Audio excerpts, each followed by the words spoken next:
तो जम्मू कश्मीर जो है वो बेस्ट में है, और ख़ासकर ये जो प्रकृति है इसको हम जितना बचा सकते हैं उतना अच्छा है। इसके अलावा ये भी जानना चाहूँगा कि हमने ये देखा है, जैसे अभी मुझे लास्ट ईयर का एक इंसिडेंट याद है जहाँ पे एक लेपर्ड जो था वो गांधीनगर के इलाके में जो है वो आया था। बहुत ज़्यादा खौफ उस वक्त मचा हुआ था। इसके अलावा आए दिन हम इंसिडेंट्स देखते हैं जहाँ पे लेपर्ड्स, खासकर विंटर्स की बात करें, लेपर्ड्स वगैरह जो है वो नीचे आते हैं। इस बार कश्मीर में बहुत सारे बेयर्स के इंसिडेंट्स जो हैं वो रिकॉर्ड हुए। तो विंटर्स में ये मोमेंट जो है एनिमल्स की, ये क्यों नीचे बस्ती की तरफ आती है? तसादुम भी हो जाता है जी। दूसरा मैं आपको ये भी बताना चाहूँगा कि अगर हम ओवरऑल देखें तो हमारी JNK में वाइल्ड लाइफ की इम्प्रूवमेंट है जी। आप साइटिंग की इंसिडेंट्स के हिसाब से देखें तो उसमें भी आपको साइटिंग भी ज़्यादा हो रही है, और एक्ट की इम्प्लीमेंटेशन भी अच्छी है सरकार की तरफ से। और इसमें मैं खासकर योगदान मानूंगा हमारे जो सिक्योरिटी फोर्सेस हैं, पुलिस फोर्सेस जो भी हैं जी।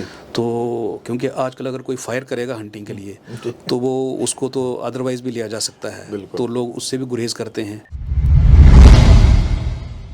गुप्ता साहब, सिस्टम तो बिल्कुल आपके पास है। हम देखते हैं कि जो ही कहीं अलर्ट जारी होता है तो आपके लोग इमीडिएटली पहुंच जाते हैं।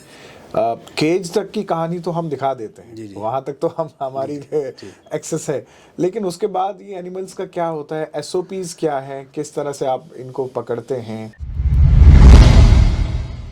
ये में वापस रिस्टोर किया जाए तो वो एक अलग प्रोसेस है, और उसका SOP क्या होता है कि वो नॉर्मली बताया नहीं जाता, इसलिए कि वो हमारे रिकॉर्ड में ही रहता है ताकि किसी हंटर को पता नहीं लगे। ये भी है कि जिस वक्त आप लोग ये रेस्क्यू ऑपरेशंस वगैरह चलाते हैं तो उस वक्त लोगों की एक बहुत बड़ा हजूम जो है वो जमा होता है।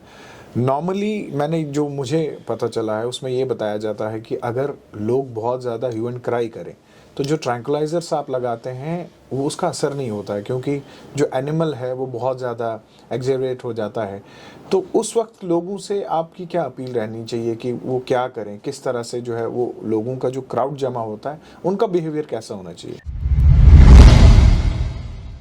कि आपको कभी भी वाइल्ड लाइफ, कोई टाइगर, बेयर, स्नेक, कोई भी एनिमल मिले तो आप पैनिक ना करें, परेशान नहीं हो। और हमारा जो है वेबसाइट देखें, उसमें हमारा सारे कंट्रोल रूम्स के नंबर दिए हुए हैं, मेरा भी नंबर है। आप कभी भी किसी भी नंबर पे कॉल करके हमें इंटीमेट कर सकते हैं। नहीं हो तो पुलिस का 100 नंबर है, उसको कॉल कर दें, वो हमें इंटीमेट कर देते हैं। हमारी टीम जो है बिल्कुल जो नियरेस्ट पॉसिबल अपने कंट्रोल रूम से जाएगी और जल्दी से जल्दी एनिमल को रेस्क्यू करेगी।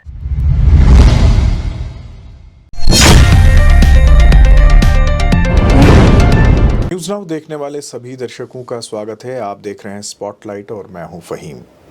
जम्मू कश्मीर को जहां खूबसूरती के लिए जाना जाता है, वहीं जम्मू कश्मीर की जो वाइल्ड लाइफ है वो भी काफ़ी मशहूर है। 1978 में एक्ट बनने के बाद जम्मू कश्मीर में लगभग 1982 में जो है वो एक्ट आया और उसके बाद डिपार्टमेंट जो है वो बनाया गया। जम्मू कश्मीर के जंगल, पहाड़, इनको बचाने के लिए वाइल्ड लाइफ जो है वो एक बड़ा काम कर रही है, और ख़ासकर जो मैन एनिमल कॉन्फ्लिक्ट के इंसिडेंट्स होते रहते हैं पिछले तकरीबन 10 सालों में देखें तो हिंदुस्तान में जहां बाकी जो स्टेट्स हैं या यूनियन टेरिटरीज़ हैं उनमें जो नंबर है वो बहुत ज़्यादा है, लेकिन जम्मू कश्मीर में ये इंसिडेंट्स जो है वो कम रिकॉर्ड किए गए हैं। इसके अलावा देखें तो मुल्क भर में जहां हंटिंग, पाउचिंग वगैरह जो है वो बैंड है, उसकी वजह से जम्मू कश्मीर में एक अच्छी बात ये है कि यहाँ पे वाइल्ड लाइफ जो है वो बेहतर हुई, और इसमें जो कमी आई थी उस कमी को जो है इन सालों ने जो है वो पूरा किया है। इस पर बात करने के लिए हमारे साथ आज प्रोग्राम में मौजूद हैं सुरेश कुमार गुप्ता, जो कि चीफ वाइल्ड लाइफ वार्डन है जम्मू कश्मीर के। गुप्ता साहब, प्रोग्राम में आपका बहुत बहुत स्वागत है। थैंक यू फ़हीम साहब।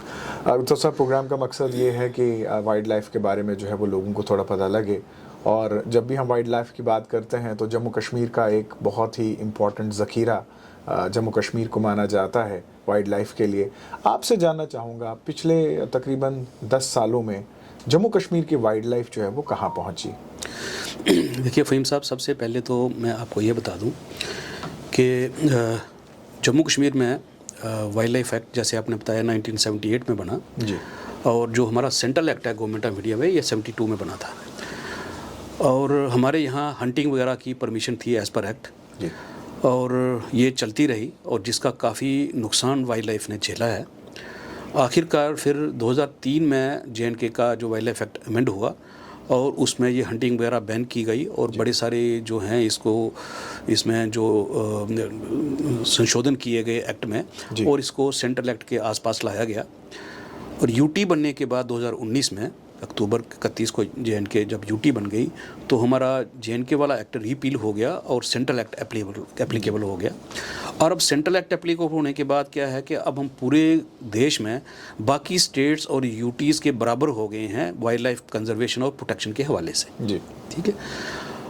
और यहाँ तक बात करें जे.एंड.के में वाइल्ड लाइफ की तो जम्मू कश्मीर सरकार ने time to time wild life areas जो हैं उनको जो 3 कैटेगरीज़ में जो अंडर एक्ट बताए गए हैं नॉर्मली, तो नेशनल पार्क, सेंचुरीज़ और कंजर्वेशन रिजर्व्स जी, तो तीनों हमारे जो हैं अलग अलग नोटिफाई किए गए हैं और लगभग 6,861 स्क्वायर किलोमीटर एरिया सरकार ने जो है वाइल्ड लाइफ प्रोटेक्टेड एरिया जो है उसको अंडर द एक्ट नोटिफाई किया है।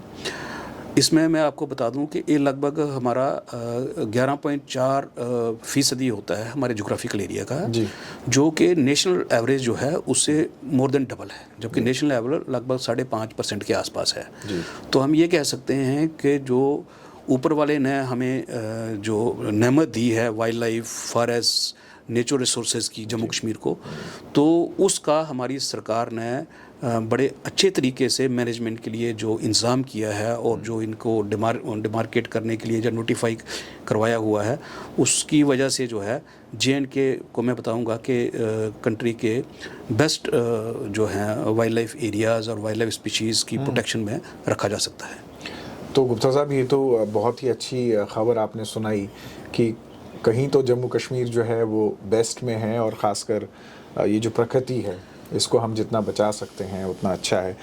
इसके अलावा ये भी जानना चाहूँगा कि हमने ये देखा है, जैसे अभी मुझे लास्ट ईयर का एक इंसिडेंट याद है जहाँ पे एक लेपर्ड जो था वो गांधीनगर के इलाके में जो है वो आया था, बहुत ज़्यादा खौफ उस वक्त मचा हुआ था।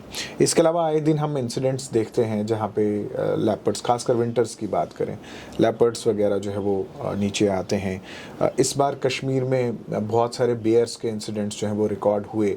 तो विंटर्स में ये मोमेंट जो है एनिमल्स की, ये क्यों नीचे बस्ती की तरफ आती है? देखिए फ़हीम साहब, जैसा आप जानते हैं कि हमारी जम्मू कश्मीर का ज़्यादातर हिस्सा सर्द है जी, और वहाँ बर्फ़ पड़ जाती है। और जब बर्फ़ पड़ जाती है तो उस समय क्या होता है कि जो हमारे कार्निवोर्स हैं और ये हमारा बेयर ओमनिवोर है, थोड़ा इनको जो होता है फूड की कमी वहाँ हो जाती है जी, तो इनकी मूवमेंट नीचे आ जाती है।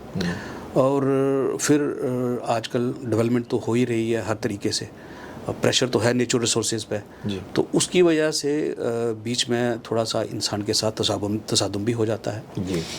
दूसरा मैं आपको ये भी बताना चाहूँगा कि अगर हम ओवरऑल देखें तो हमारी जे.एंड.के में वाइल्ड लाइफ की इम्प्रूवमेंट है जी।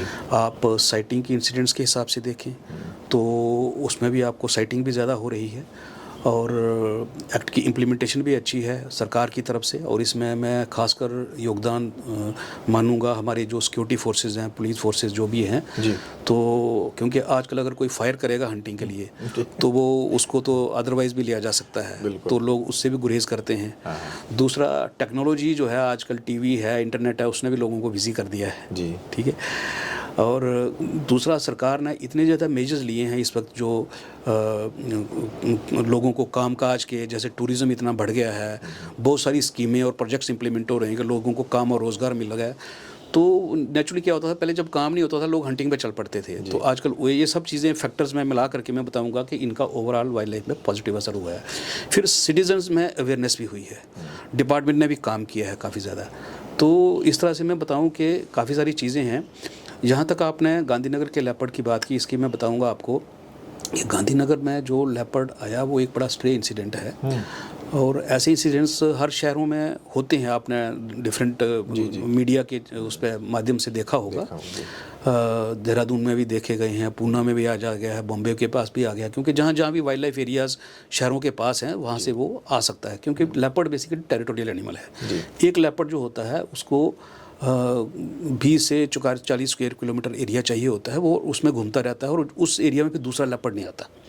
तो मोस्टली क्या होता है, जब माँ बच्चे देती है, बच्चे बड़े होते हैं, तो वो नए टेरिटरी ढूंढते हैं, जब माँ ढूंढती है या बच्चे ढूंढते हैं, मतलब एरिया डोमिनेंस कह सकते हैं। तो उसी तरह से मुझे लगता है ये एक सब एडल्ट था, ये कहीं पास के एरिया से निकला और अपना एरिया बनाने के लिए वो कहीं भटक गया हो, तो आकर के वो वहाँ पहुँच गया जी। तो लेकिन हमारी टीम ने उसको बिल्कुल रेस्क्यू कर लिया।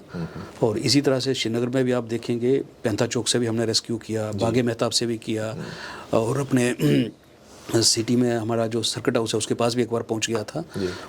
तो इफेक्टिवली हमारे पास सिस्टम है सारा इनको रेस्क्यू करने का, वो हम करते हैं। गुप्ता साहब, सिस्टम तो बिल्कुल आपके पास है। हम देखते हैं कि जो ही कहीं अलर्ट जारी होता है तो आपके लोग इमीडिएटली पहुंच जाते हैं। केज तक की कहानी तो हम दिखा देते हैं, वहाँ तक तो हमारी एक्सेस है, लेकिन उसके बाद ये एनिमल्स का क्या होता है, SOPs क्या है, किस तरह से आप इनको पकड़ते हैं, फिर इनको केज करके आप जब लाते हैं, उसके बाद की कहानी बड़ी इंटरेस्टिंग है, वो मैं आपसे जानना चाहूँगा क्योंकि लोग भी जानना चाहेंगे। इसमें मैं आपको बता दूं, सबसे पहले तो क्या होता है, जब भी हम इस तरह के एनिमल को रेस्क्यू करना होता है तो हमारे पास ट्रैंकुलाइजिंग गन्स होती हैं। जी। तो ट्रैंकुलाइजिंग गन से इनको शॉट दिया जाता है, जिससे वो बेहोशी वाली दवा इनके जिस्म में चली जाती है और थोड़ी देर में ये बेहोश हो जाते हैं। फिर हमारे लोग इनको नेट में डाल के या केज में डाल के अपने जो हमारा रेस्क्यू सेंटर होता है नियर बाई, वहाँ ले आते हैं, और हमारे जो वेटरनरी डॉक्टर भी साथ होते हैं, वो फिर आस्था से इनको एंटीडोट दे करके फिर इनको होश में लाते हैं जी। तो होश में ला के फिर इनका वो तब तक देख भी लेते हैं, कोई इंजरी है, कोई कुछ है, तो फिर ट्रीट किया जाता है। ट्रीट करने के बाद फिर इनको जब देखते हैं कि अगर कोई लॉन्ग टर्म ट्रीटमेंट है तो फिर वहाँ प्रॉपर अपनी जो हमारी रेस्क्यू फैसिलिटी में रखा जाता है। जब लगता है कि अब ये ठीक हैं तो फिर इनको इनकी नेचुरल हैबिटेट में वापस छोड़ दिया जाता है। नॉर्मली क्या होता है कि जो बिल्कुल सिटीज़ और टाउन के पास इनको अगर रेस्क्यू किया जाए तो हम इनको डीप इंटीरियर में कहीं छोड़ आते हैं जी। और अगर कहीं दूर से कहीं लाया गया जानवर हो तो उसको कोशिश करते हैं कि उसी एरिया में वापस रिस्टोर किया जाए। तो वो एक अलग प्रोसेस है, और उसका SOP क्या होता है कि वो नॉर्मली बताया नहीं जाता, इसलिए कि वो हमारे रिकॉर्ड में ही रहता है ताकि किसी हंटर को पता नहीं लगे या किसी पोचर को या किसी माल एलिमेंट को इसका वो न रहे। तो डिपार्टमेंट उसका पूरा ट्रैक रखता है। अच्छा गुप्ता साहब, ये भी है कि जिस वक्त आप लोग ये रेस्क्यू ऑपरेशंस वगैरह चलाते हैं तो उस वक्त लोगों की एक बहुत बड़ा हजूम जो है वो जमा होता है। नॉर्मली मैंने जो मुझे पता चला है उसमें ये बताया जाता है कि अगर लोग बहुत ज़्यादा ह्यू एंड क्राई करें तो जो ट्रैंकुलाइजर्स आप लगाते हैं वो उसका असर नहीं होता है, क्योंकि जो एनिमल है वो बहुत ज़्यादा एक्सेलरेट हो जाता है। तो उस वक्त लोगों से आपकी क्या अपील रहनी चाहिए कि वो क्या करें, किस तरह से जो है वो लोगों का जो क्राउड जमा होता है उनका बिहेवियर कैसा होना चाहिए? ये आपने बहुत अच्छी बात पूछी फ़हीम साहब। मैं आपको बता दूं कि कभी भी हम रेस्क्यू करते हैं जहाँ पे पब्लिक नहीं होती है तो आप देखेंगे बड़ा स्मूथली रेस्क्यू हो जाता है, क्योंकि एनिमल को शॉट लगता है, उसको पता नहीं लगता क्या हुआ है जी। ठीक है, और वो क्योंकि उसकी जो इंजेक्शन की दवाई उसके अंदर जाती है और जब तक दवाई का असर होता है उसमें कुछ टाइम होता है, उसमें 10 to 20-30 मिनट्स लग सकते हैं जी। ठीक है, तो वो जब उसको लग गया वो थोड़ा वहाँ बैठ के वेट कर रहा है या उसको लग नहीं रहा है कि क्या हो रहा है, तो इतनी देर में वो बेहोश हो जाता है। लेकिन जहाँ लोग होते हैं वहाँ क्या होता है, वो चार्ज्ड होता है। फिर जब उसको लगता है तो उसको लगता है कि मुझे कुछ हुआ है, तो वहाँ पे वो फिर चार्ज कर सकता है और उस टाइम इंजरीज भी होती हैं। ठीक है, कैजुअल्टी भी हो सकती है। तो वो हमारे लिए बड़ा एक चैलेंजिंग टाइम होता है, और ऐसे टाइम में मोस्टली इंजरीज़ हमारे लोगों को होती हैं क्योंकि उनको रेस्क्यू करना होता है। वो फिर क्या करते हैं, जब वो चार्ज करता है वो दोबारा डार्ट करने की कोशिश करते हैं, उसको दोबारा ट्रैंकुलाइजिंग गन से शॉट लगाने की कोशिश करते हैं, और दूसरा क्या होता है कि नेट डालने की कोशिश करते हैं। तो आपने देखा होगा जैसे इसके टाइम भी जब गांधीनगर में आया तभी हमारे 2 लोग इंजर हो गए, हमारे वेटरनरी डॉक्टर भी इंजर हो गए, और एक हमारा जो रेस्क्यू वर्कर बड़ा इंजर हो गया, और एक सिविल आदमी को भी उसने इंजर कर दिया। और इससे पहले जब बन्नाई में आया था, उससे 2 साल पहले की बात है, तो तब भी हमारे 2 लोग काफ़ी इंजर हो गए थे, उनको काफ़ी दिन हॉस्पिटल रहना पड़ा। तो मैं यही कहूँगा कि ऐसे टाइम में लोगों को वहाँ नहीं रहना चाहिए। हम बार बार अपील करते हैं और डूज एंड डोंट्स भी बताते हैं, और पुलिस भी उसमें हमारी हेल्प करती है। बट वही है कि लोगों का आपको पता ही है कि उनका थोड़ी क्यूरियोसिटी होती है, तो एक को देख के दूसरे तो तीसरे आ जाते हैं। बट हमारी कोशिश यही रहती है कि लोगों को बताया जाए, और मैं इस आपके माध्यम से बताना भी चाहूँगा सब लोगों को कि जब भी वाइल्ड एनिमल कहीं हो तो वहाँ पे जमघट इकट्ठा ना करें, मजमा ना लगाएं, शोर ना करें, डिस्टर्ब नहीं करें उसको। आप हमें इंटीमेट कर दें ठीक है, या नियरेस्ट पुलिस का जो भी है स्टेशन या कोई 100 पे नंबर कर दे तो हमें मैसेज मिल जाता है, हमारी टीम उसको इफेक्टिवली रेस्क्यू कर देती है। गुप्ता साहब, अक्सर हमने देखा है कि जहाँ पे भी वाइल्ड एनिमल का रिपोर्ट होता है तो वहाँ पे लोग जो है वो खुद भी कोशिश करते हैं कि उसको पकड़ें या उसको दौड़ा दौड़ा कर थका दें, लेकिन उस मामले में एक तो लोग भी इंजर्ड हो जाते हैं और जो एनिमल है बहुत सारे केसेस में हमने देखा है उसकी डेथ भी हो जाती है। तो ये कितना ख़तरनाक है और ऐसे केसेस में आप क्या कहेंगे? बिल्कुल आपने ठीक कहा, ऐसे भी इंसिडेंट्स कई बार रिपोर्ट हुए हैं कि लोग जो हैं, क्योंकि मोस्टली फार फ्लंग एरियाज़ में, विलेजेस वगैरह में, जो दूर एरियाज़ में क्या होता है कि जब हमारी टीम को टाइम लगता है पहुंचने में तो क्या करते हैं कि लोग उस पर पत्थर फेंकना शुरू कर देंगे, उसको दौड़ाना शुरू कर देंगे, मतलब उसको किसी ना किसी तरीके से उसको इरिटेट करेंगे। तो उससे क्या होता है कि एनिमल कई बार ऐसा होता है कि वो भागता है या अनकंट्रोल चलता है तो कहीं गिर करके उसको चोट लगती है, मर जाता है। कई बार उसको हिट करने से भी ऐसी जगह लग जाता है जिससे वो इंजर या उसको ज़्यादा मतलब फैटलिटी भी हो सकती है। और कई बार अगर एनिमल ज़्यादा एक्टिव है या कुछ समझ लो कि वो अपनी पूरी फार्म में है, वो काउंटर अटैक करके लोगों पे भी अटैक करता है, इंजरी करता है और डेथ भी हो सकती है।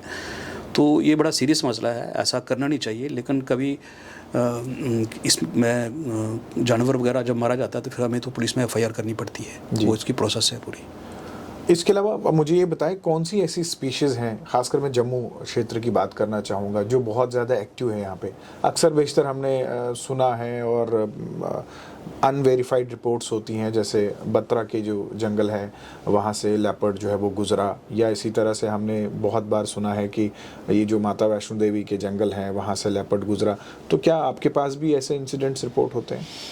बिल्कुल, आपने फ़हीम साहब बताया ठीक है कि लेपर्ड तो हमारे यहाँ काफ़ी कॉमन है, सारे एरियाज़ में है। और जिस तरह से टाइगर कंट्री के बाकी एरियाज़ में है या गुजरात के एरियाज़ में लाइन है, तो हमारा टॉप प्रेडेटर जो इकोसिस्टम में है वो लेपर्ड है। तो वो उसकी एग्जिस्टेंस तो है ही है। उसके बाद हमारे जो हिली एरियाज़ हैं, अपर एरियाज़ हैं, वहाँ ब्लैक बेयर की इंसिडेंस है, उसकी भी काफ़ी ज़्यादा मतलब इंसिडेंट्स उसके होते हैं कॉन्फ्लिक्ट के। और मैं उसमें बता दूं कि ब्लैक बेयर जैसे क्या होता था कि पहले ये हाइबरनेट करते हैं पीक विंटर में, कहीं गुफा में जाके या कहीं पेड़ का जो नीचे तना खाली होगा उसमें बैठ जाते हैं। लेकिन क्लाइमेट चेंज का भी ये इफेक्ट देखने में आया है कि इनका वो हाइबरनेशन पीरियड भी कम हो गया है तो आजकल ये थोड़ा ज़्यादा एक्टिव रहने लगे हैं। और इसके सिवा बाकी भी आपने सुना होगा, जैसे बारासिंगा है हमारा सांबर, वो कई बार यहाँ आसपास देखा गया, सिदड़ा के आसपास देखा गया, बाकी जगहों पे भी देखा गया है। नील गाय देखने को मिली है हमको। स्नेक की बड़ी सारी वैरायटियाँ निकलती रहती हैं। तो और भी जानवर हैं जो मतलब हमारे लोगों के संपर्क में आते रहते हैं।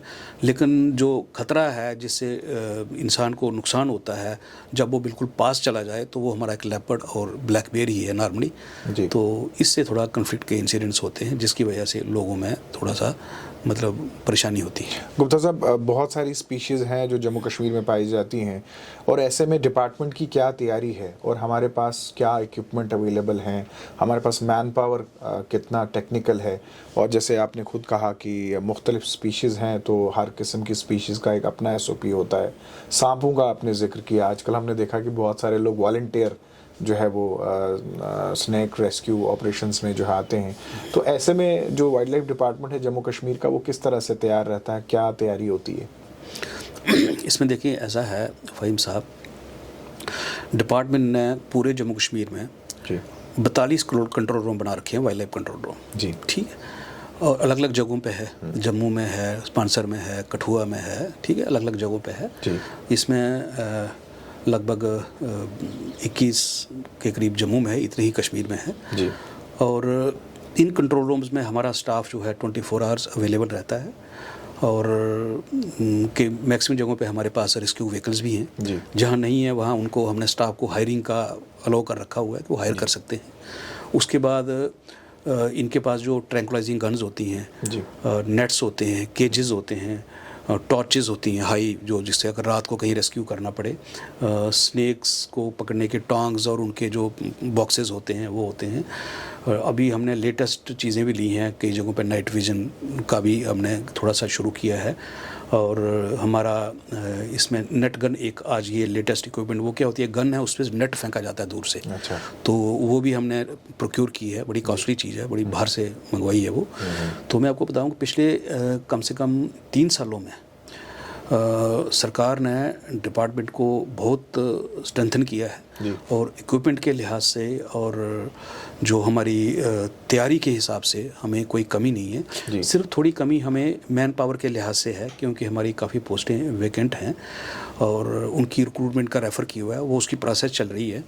लेकिन उस कमी को पूरा करने के लिए हमें फॉरेस्ट टेरिटोरियल से कुछ स्टाफ मिला हुआ है और कुछ फॉरेस्ट प्रोटेक्शन फोर्स से भी मिला हुआ है। तो अपना गुप्ता साहब, हंटिंग, पाउचिंग वगैरह, क्या उसके भी इंसिडेंट्स रिपोर्ट होते हैं? अगर होते हैं तो उनके खिलाफ डिपार्टमेंट किस तरह से कार्रवाई करता है? खासकर हम जम्मू कश्मीर की जंगलों की बात करें तो बहुत ही अच्छे हर्बल और एक्सपेंसिव जो नेचुरल रिसोर्सेज हैं वो अवेलेबल हैं। तो क्या कोई इंसिडेंट ऐसे रिपोर्ट्स होते हैं? बिल्कुल फ़हीम साहब, ऐसा है कि अगर हम बात करें तो पूरी दुनिया में सबसे ज़्यादा स्मगलिंग होती है वो इलीगल ट्रेड जिसको बोलते हैं ड्रग्स का है, और नंबर 2 है वाइल्ड लाइफ प्रोडक्ट्स का। और इसमें हमारा कंट्री भी जो है शिकार है, और जम्मू कश्मीर चूँकि जे कंट्री का पार्ट है, इसमें भी है एक प्रॉब्लम। और इस तरह के अनासर सब जगह हैं। आपको मैं बता दूं कि 30 जनवरी 2021 को JNK में हमने आज तक का सबसे बड़ा ऑपरेशन किया है, जिसमें हमने अनंतनाग में, कश्मीर में, और यहाँ पे मनवाल जो हमारा एक गांव है जम्मू में ही, 2 जगह हमें रेड मिले। हमारी एक इन्फॉर्मेशन थी जिसमें हमने wild life crime control bureau जो है गवर्नमेंट ऑफ इंडिया का होता है, उनसे हमें हेल्प मिली। हमारी local police, forest protection force, उससे हमें हेल्प मिली। कश्मीर में हमने CRPF की भी हेल्प ली, क्योंकि हमें रेड मारना था। तो वहाँ पे हमने लेपर्ड्स की स्किन्स, लेपर्ड्स की बोन्स, मस्क पॉड्स, और जो ब्लैक बियर की बाइल जो होता है, ठीक है जी, और ये बड़ी सारी इस तरह की चीज़ें जो हैं वो हमने पकड़ी। आज तक का सबसे बड़ा हाल है। और उनके अगेंस्ट FIR लॉन्च हुई। ऑन स्पॉट हमने जो अक्यूज़ थे उनको पकड़ा, पुलिस में दिया, केसेस चल रहे हैं। और उसके बाद जो है 1-2 रेड और हमने किए। पिछले दिनों भी हमने एक जम्मू में एक दुकान से कुछ वाइल्ड लाइफ प्रोडक्ट्स जो हैं हमने पकड़े और बंदे को अरेस्ट किया, वही केस चल रहा है। तो वाइल्ड लाइफ एक्ट के अंदर जो धाराएं हैं उसके अंदर फिर केस दर्ज होता है, फिर कोर्ट में उसका प्रोसीजर चलता है, और वो एक लंबी प्रक्रिया है। लेकिन डिपार्टमेंट इसमें अपनी तरफ से पूरी कोशिश करता है, जब भी हमें कोई इस तरह का कोई पता लगता है, कोई पोचिंग है या कोई किसी किस्म का हंटिंग का इंसिडेंट है या इलीगल ट्रेड का इंसिडेंट है, तो उसमें डिपार्टमेंट पूरी कार्रवाई करता है। और कश्मीर में इन दिनों आजकल माइग्रेटरी बर्ड्स आए हैं, तो उनकी भी पोचिंग का चलता रहता है, तो उसमें भी अक्सर केसेस रजिस्टर होते हैं, गन्स सीज हो जाती हैं, तो वो भी काफ़ी सारे केसेस चलते रहते हैं। गुप्ता साहब, बिल्कुल आखिर में as a chief wild life warden क्या मैसेज देना चाहेंगे जम्मू कश्मीर के लोगों को? क्योंकि प्रकृति और आम जनता का एक ताना बाना जो है आपस में है, तो क्या कहना चाहेंगे? मैं यही कहना चाहता हूँ आपके माध्यम से सभी हमारे जम्मू कश्मीर के जो निवासी हैं कि आपको कभी भी वाइल्ड लाइफ, कोई टाइगर, बेयर, स्नेक, कोई भी एनिमल मिले तो आप पैनिक ना करें, परेशान नहीं हो। और हमारा जो है वेबसाइट देखें, उसमें हमारा सारे कंट्रोल रूम्स के नंबर दिए हुए हैं, मेरा भी नंबर है। आप कभी भी किसी भी नंबर पर कॉल करके हमें इंटीमेट कर सकते हैं। नहीं हो तो पुलिस का 100 नंबर है, उसको कॉल कर दें, वो हमें इंटीमेट कर देते हैं। हमारी टीम जो है बिल्कुल जो नियरेस्ट पॉसिबल अपने कंट्रोल रूम से जाएगी और जल्दी से जल्दी एनिमल को रेस्क्यू करेगी। और आप जो है थोड़ा सा डिस्टेंस रखें, पैनिक ना करें, और ये जो हमारी संपदा है इसको अप्रिशिएट करें, क्योंकि ये बहुत ही बढ़िया है। और इसको आप कभी भी वाइल्ड लाइफ एरिया में जाना चाहें तो डिपार्टमेंट से परमिशन लेके जाएं और देखें, और कितना खूबसूरत एरियाज़ हैं और कितने सुंदर हैं। और ये हमारी जो हमारी इनहेरिटेंस है, जो हमारे मतलब बुज़ुर्गों से संभाल के रखी है, उसको अप्रिशिएट करें, देखें। क्योंकि ये इसकी खाली अप्रिशिएशन की बात इसीलिए नहीं है कि ये बहुत सुंदर है, क्योंकि ये नेचुरल जो है इकोसिस्टम है उसका बैलेंस मेंटेन करने में बहुत हेल्प कर रहा है हमारा वाइल्ड लाइफ एरियाज़, और उसकी वजह से हमारी सस्टेनेंस जो है इस प्लानट में पॉसिबल है। गुप्ता साहब, आपने अपना कीमती समय दिया, आपने हमारे साथ बात की, आपका बहुत बहुत शुक्रिया। बहुत बहुत शुक्रिया शोएब साहब, थैंक यू। तो ये थे सुरेश कुमार गुप्ता, जो कि चीफ वाइल्ड लाइफ वार्डन है जम्मू कश्मीर के, और इनका ये मानना है, बहुत ही दिलचस्प बात इन्होंने कही कि ये जो प्रकृति है ये हमें विरसे में मिली है, इसको कहीं ख़रीदा नहीं जा सकता है, बनाया नहीं जा सकता है, लेकिन अगर हम इसे संवारें, बचाएं, तो शायद ये ज़ख़ीरा हमारा जो है वो आने वाली नस्लों को भी मिल सकता है। और दूसरी बात ये कि अगर कहीं भी आपको कोई वाइल्ड एनिमल रिपोर्ट होता है तो इस वक्त हीरो बनने की ज़रूरत नहीं है। आप इनको इन्फॉर्म करें, इनकी टीम जो है वो ट्रेंड होती है, इनके पास इक्विपमेंट भी है, और वो आके उस एनिमल को रेस्क्यू करेंगे, और न सिर्फ एनिमल को रेस्क्यू करेंगे, उसके अलावा जो वहाँ की जनता होगी ये इंश्योर करेंगे कि वो जनता जो है वो सही सलामत रहे, किसी को नुकसान ना पहुँचे। लेकिन अगर आप ख़ुद ऐसा कुछ करना चाहें जो कि जिसकी परमिशन नहीं है, तो जाहिर सी बात है उस रेस्क्यू ऑपरेशन में आप सबसे पहले उस एनिमल को नुकसान पहुँचाएंगे, और उसके बाद जो भीड़ वहाँ पे होगी, जो जनता वहाँ पे होगी, यकीनन उनको भी नुकसान जो है वो पहुँच सकता है। तो आज के प्रोग्राम में बस इतना ही, इजाज़त दीजिए, आदाब।